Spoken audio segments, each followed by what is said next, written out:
Hello students, आज काफ़ी दिनों बाद आपके साथ मुलाकात हो रही है और कुछ हेल्थ इशू के कारण मैं आपको निरंतर वीडियो नहीं दे पाया, लेकिन अब आपके एग्ज़ाम तक आपको लगातार वीडियो मिलेंगी। और थर्मोडायनेमिक्स जो कि आपका काफ़ी समय से स्टॉप हुआ है, आज उसका हम कंटिन्यूशन में लाएंगे सबसे पहले और आगे के चैप्टर्स को पढ़ना शुरू करेंगे। लास्ट रन पे हमने रिलेशन बिटवीन टेम्परेचर स्केल्स बनाना सीखा था, और जिसमें 4 स्केल होते हैं हमारे पास, जिनमें से डिग्री सेंटीग्रेड, केल्विन आपको पहले से ही पता है, लेकिन फॉरेनहाइट और रैनकाइन ये थोड़े से नए आए हमारे सामने। इनके आइस पॉइंट या आइस पॉइंट को हम फ्रीजिंग पॉइंट भी कहते हैं। तो डिग्री सेंटीग्रेड में 0 डिग्री सेंटीग्रेड, केल्विन में एक्चुअल वैल्यू तो 273.15 होती है, लेकिन हम इसे राउंड फिगर में 273 ले लेते हैं। फॉरेनहाइट का आइस पॉइंट 32 होता है और रैनकाइन स्केल पर 491.67। स्टीम पॉइंट या जिसे हम बॉइलिंग पॉइंट भी कहते हैं 100 डिग्री सेंटीग्रेड स्केल पर, केल्विन में 273.15 में 100 ऐड करेंगे तो 373.15। फॉरेनहाइट में 212 और 671.67 रैनकाइन स्केल पर। आज इनकी पहले एनालिसिस करेंगे और यहाँ से कुछ चीज़ें समझने की कोशिश करेंगे, जिनके द्वारा हम बहुत बड़े से बड़े क्वेश्चंस को बहुत आसानी से सॉल्व कर पाएंगे। अदरवाइज किसी क्वेश्चन को करने में हमें हो सकता है कि उस क्वेश्चन को हम आधे घंटे में करें, और लेकिन यदि यहाँ से हमने वो ट्रिक सीख ली, वो मेथड सीख लिया, तो हम दुनिया का कोई भी नया कोई टेम्परेचर स्केल भी बनेगा तो भी हम उस क्वेश्चन को बहुत जल्दी कर पाएंगे। तो आइए देखते हैं कि इसमें क्या चीज़ हमें ढूंढने में मिल रही है और उसके द्वारा हमारा ये कैसे जनरेट हो रहा है। यदि आपने केल्विन और डिग्री सेंटीग्रेड में रिलेशन निकाला था, तो T केल्विन बराबर T degree centigrade plus 273 plus T degree centigrade, मतलब हमें केल्विन में कन्वर्ट करने के लिए डिग्री सेंटीग्रेड में 273 ऐड करना पड़ता है। यदि फॉरेनहाइट की बात करें तो आप लोगों ने बचपन से बहुत आसानी से पढ़ा है कि F माइनस 32/9 बराबर C/5।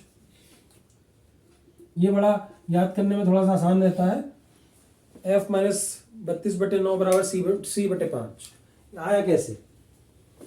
यदि आप इसको सॉल्व करके देखेंगे तो ये इधर चला गया, ये इधर चला गया, तो F माइनस 32 बराबर C/9C/5, और नेक्स्ट लाइन में हम इसे लिख सकते हैं कि F बराबर 32 प्लस 9C/5, या इसे आप 32 प्लस C का मतलब है डिग्री सेंटीग्रेड इंटू 9 और 5, यदि हम 20 की मल्टीप्लाई करते हैं ऊपर नीचे इंटू 20/20, तो ये हो गया 180/100।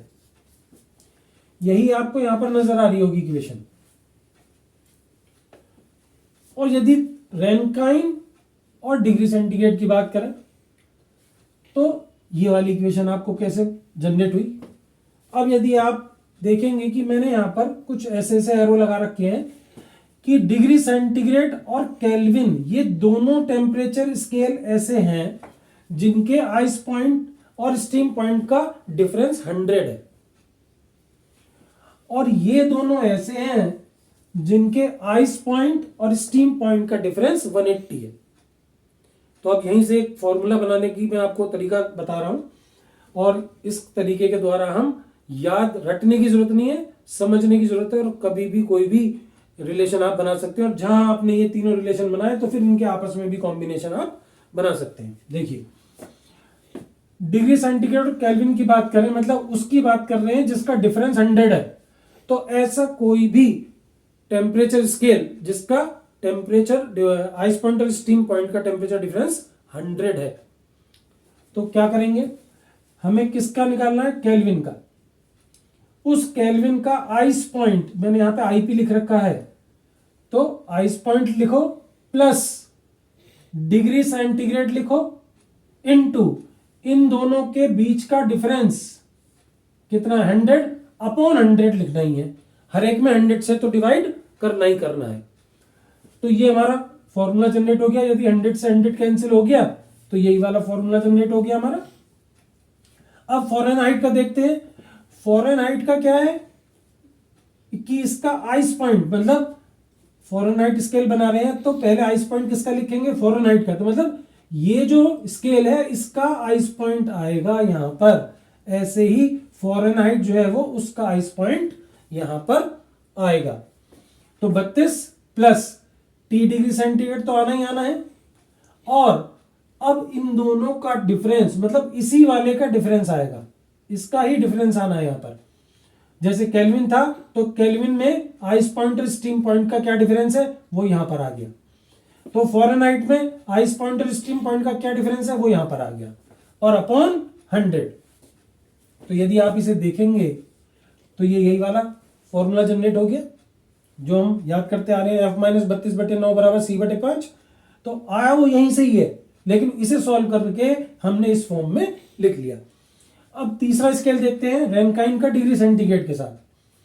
तो अभी हमने तरीका सीखा है, जिस स्केल का हम निकाल रहे हैं रिलेशन किसके साथ, डिग्री सेंटीग्रेड के साथ, तो इसका आइस पॉइंट यहां लिख दो। आइस पॉइंट कितना है 491.67 प्लस T डिग्री सेंटीग्रेड तो लिखना ही लिखना है, प्लस वो इनटू इन दोनों का डिफरेंस, मतलब जो यहां पर है उसका टेम्परेचर डिफरेंस किस किस के बीच में, आइस पॉइंट और स्टीम पॉइंट, 180 अपॉन 100 से तो डिवाइड करना ही करना है।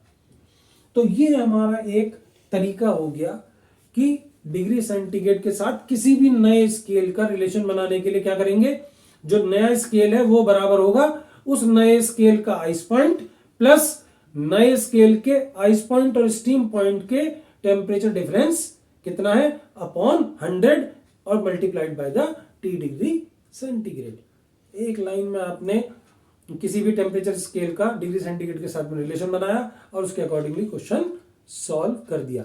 और अभी देखेंगे कि इस पर्टिकुलर ट्रिक के द्वारा, इस मेथड के द्वारा हम एक क्वेश्चन को कितनी जल्दी सॉल्व करेंगे। अदरवाइज उस क्वेश्चन को सॉल्व करने में हमें 2 मेथड लगाने पड़ते जो हम पहले सीख चुके हैं। अभी बताता हूं कैसे।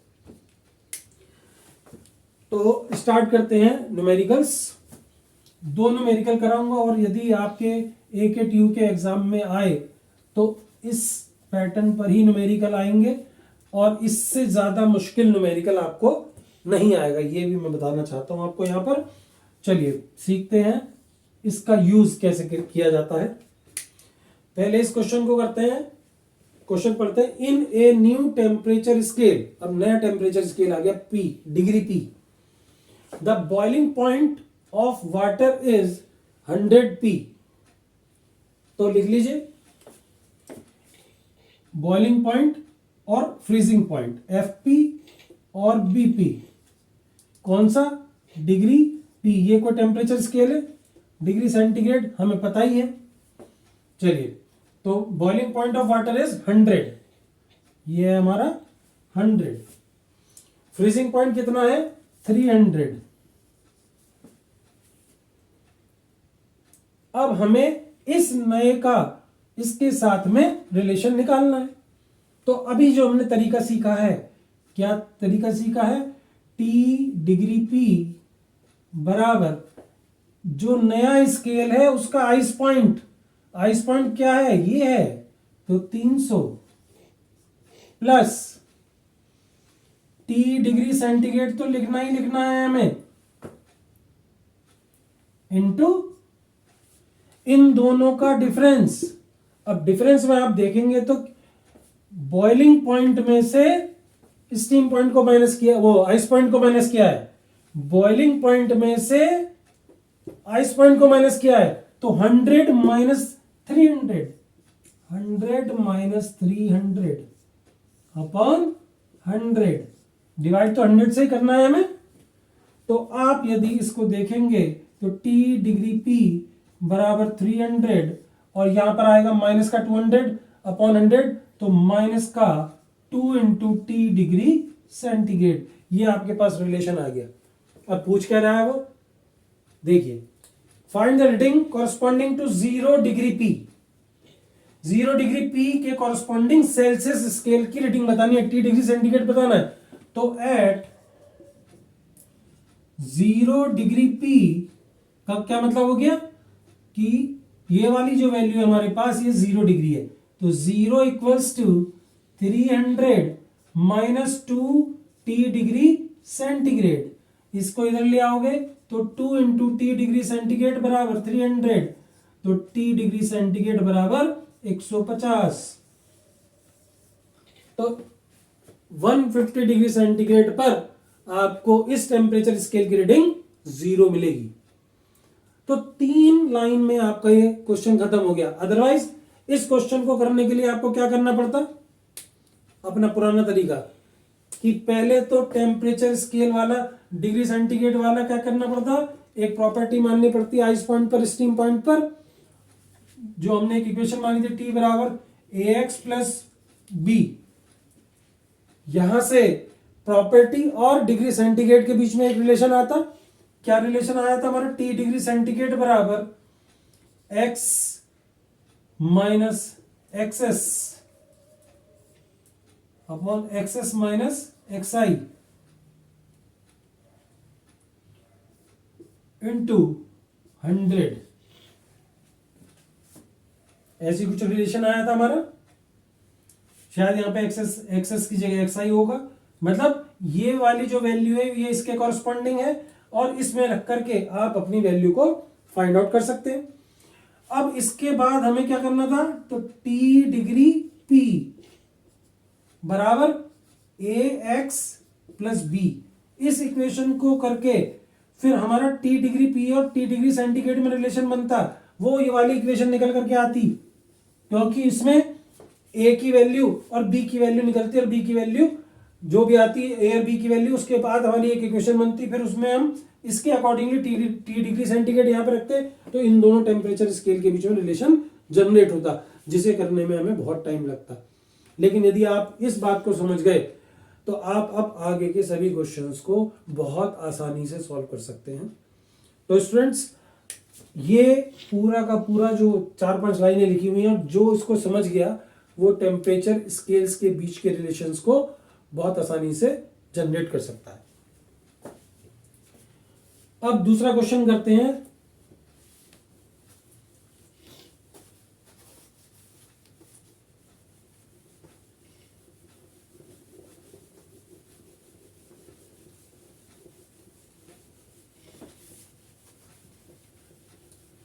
AKTU में ये क्वेश्चन आया हुआ है और थोड़ा सा समझदारी का क्वेश्चन है, और इस क्वेश्चन में और भी क्या पूछा था वो भी मैं आपको बताऊंगा।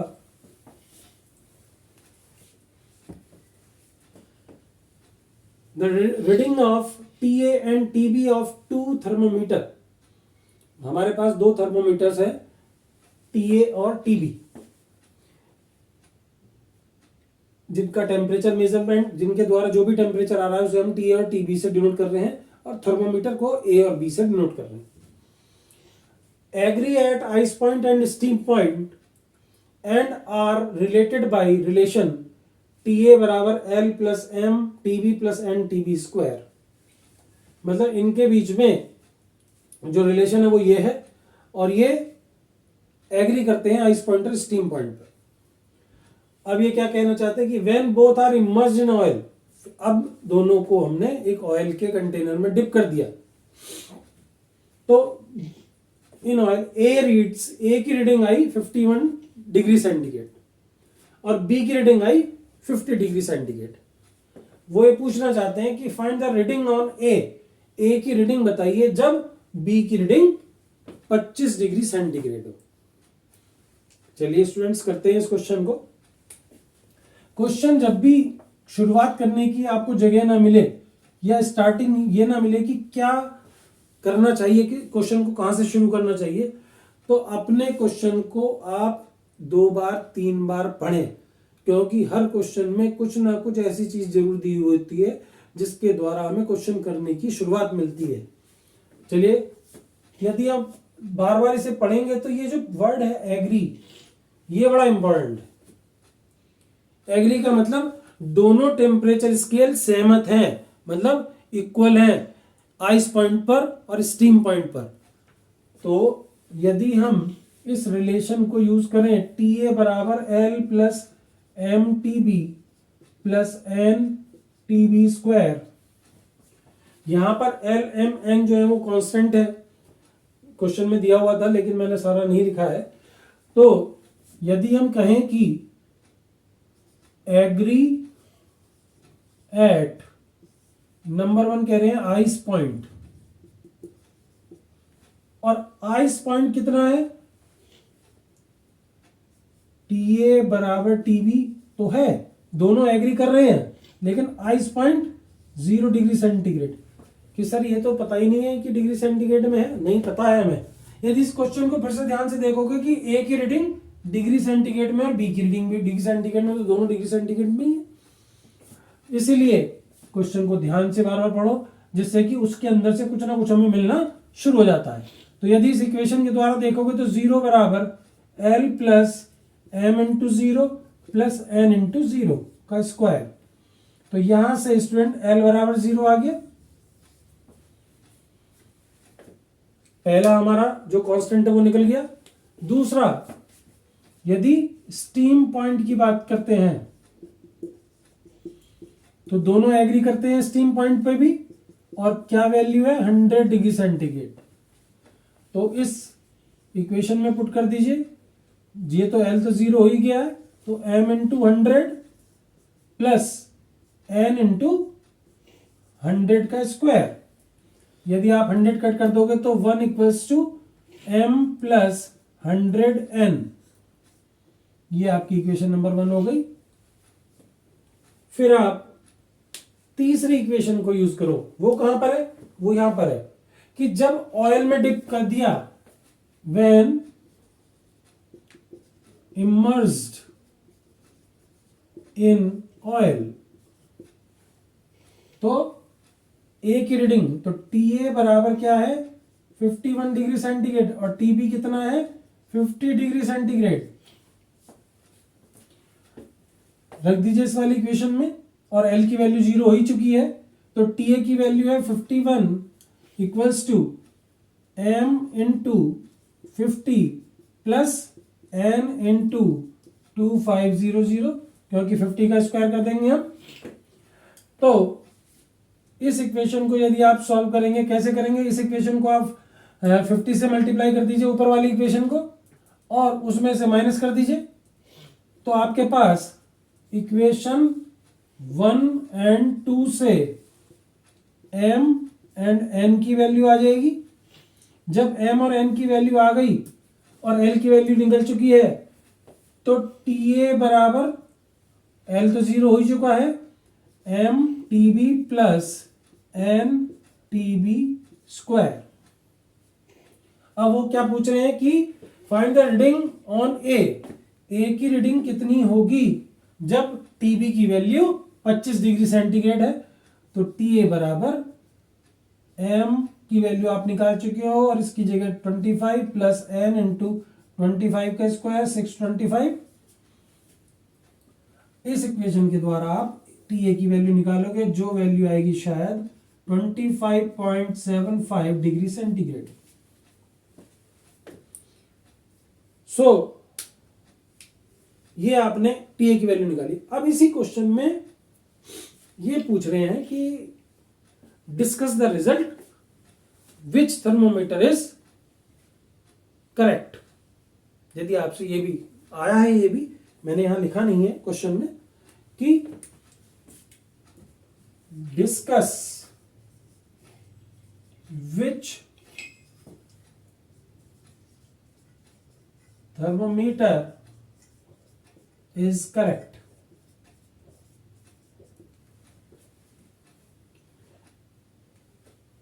अब एक सही होगा तो दूसरा गलत हो सकता है। क्यों?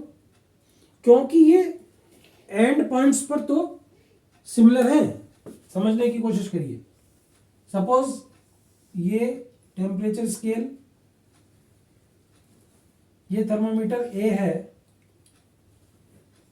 और ये थर्मोमीटर बी है। अब 0 डिग्री सेंटीग्रेड पर दोनों सहमत हैं, एग्री करते हैं। 100 डिग्री सेंटीग्रेड पर भी दोनों सहमत करते हैं। जब इसकी रीडिंग, ए की रीडिंग 25.75 डिग्री सेंटीग्रेड है तो बी की रीडिंग 25 डिग्री सेंटीग्रेड है। जब ऑयल में इमर्स कर दिया इनको तो ए की रीडिंग 51 डिग्री सेंटीग्रेड है और बी की रीडिंग 50 है। इस डायग्राम से पता क्या चल रहा है कि कोई भी दो टेम्परेचर स्केल किन्हीं 2 पॉइंटों पर या 3 पॉइंटों पर, मतलब कुछ पॉइंटों पर, 2 से ज्यादा नहीं हो सकते क्योंकि तीसरा पॉइंट होता ही तो लूप बन जाएगा, तो 2 पॉइंटों पर एग्री कर सकते हैं। लेकिन ये जरूरी नहीं है कि वो उसके बीच में सारे पॉइंटों पर एग्री करे। क्यों? क्योंकि temperature scales are arbitrary. Arbitrary का क्या मतलब है? हमने तो एक पर्टिकुलर रिलेशन लेकर के इनको रिलेशन में बांध दिया है, लेकिन ये टेम्परेचर स्केल ए और बी इंडिविजुअली कैसे वेरी कर रहे हैं ये मुझे नहीं पता। मतलब थोड़ा सा और समझने की कोशिश करिए कि ये जरूरी नहीं है कि ए यदि पैराबोलिक वेरी कर रहा है तो बी कैसे वेरी कर रहा, हो सकता है क्यूबिक वेरी कर रहा हो। इंडिविजुअली टीए और टीबी किस इक्वेशन के द्वारा, इनके बीच के रिलेशन तो आपके पास है कि ए और बी के बीच का वेरिएशन, ए के रेस्पेक्ट में बी का वेरिएशन क्या था, लेकिन ए अपने आप में कैसे वेरी कर रहा है ये नहीं पता मुझे। ये इक्वेशन तो ये बताती है जब ए की वैल्यू इतनी है तो बी की वैल्यू इतनी है, बस। क्योंकि जब एक रिलेशन होता है तो वो एक की वैल्यू पर दूसरे की वैल्यू बताता है कि कितनी निकल करके आई। तो इस क्वेश्चन का जो आंसर है वो ये है कि it is impossible to predict which temperature scale is correct because temperature scales are arbitrary. They may agree at 2 points but it is not true they will agree at each and every point. So students, आज हमने जितना भी कुछ सीखा है इसमें से आपको AK2 में बहुत अच्छा मिलने वाला है या इसका उपयोग होने वाला है। और अब आपको रेगुलर बेसिस पर नेक्स्ट रन पे हम वर्क की पूरी डिटेल एनालिसिस करेंगे और जितने भी प्रोसेस होते हैं उन सबके लिए वर्क की जितनी भी इक्वेशंस बनती हैं उनके द्वारा, और साथ में उसके ऊपर बेस्ड न्यूमेरिकल। आपको 100% वर्क के ऊपर न्यूमेरिकल आना ही आना है। तो मिलते हैं नेक्स्ट वीडियो में वर्क वाली इक्वेशंस के साथ। ऑल द बेस्ट, और सब्सक्राइब करना बिल्कुल ना भूलें जिससे कि आपको आने वाली सभी वीडियो समय पर प्राप्त हो जाए। Thank you.